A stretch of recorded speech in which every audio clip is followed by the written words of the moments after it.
વડોદરા મહાનગરપાલિકાના અનઘડ વહીવટને કારણે શહેરની જનતાના ટેક્સના પૈસા પાણીમાં વેડફાઈ રહ્યા છે। 6 મહિના પહેલા જ મકરપુરા હવેલી 4 રસ્તા પાસે રોડ બનાવવામાં આવ્યો હતો, જેને પાણીની પાઇપલાઇન નાખવા માટે હાલ ખોદવામાં આવી રહ્યો છે।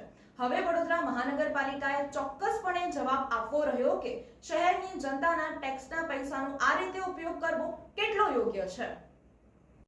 વડોદરા મ્યુનિસિપલ કોર્પોરેશન દ્વારા માત્ર 6 મહિના પહેલા જ મકરપુરા હવેલી 4 રસ્તા પાસે 1,64,46,338 ના ખર્ચે રોડ બનાવવામાં આવ્યો હતો અને 6 મહિના વીતી ગયા તે પહેલા જ વડોદરા મ્યુનિસિપલ કોર્પોરેશનને પાણીની પાઇપલાઇન નાખવાના માટે ફરીથી રોડ ખોદવાની કામગીરી કરવામાં આવે છે।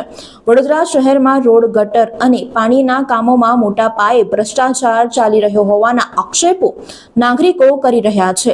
રોડ બનાવવાની ગુણવત્તા હલકી પ્રકારની હોય છે તેવા આક્ષેપો પણ કરાય છે। હવે ચોમાસું આવશે એટલે પાલિકાના અધિકારીઓ અને કોન્ટ્રાક્ટરની મિલીભગતનો ભ્રષ્ટાચારની પોલ ખુલશે।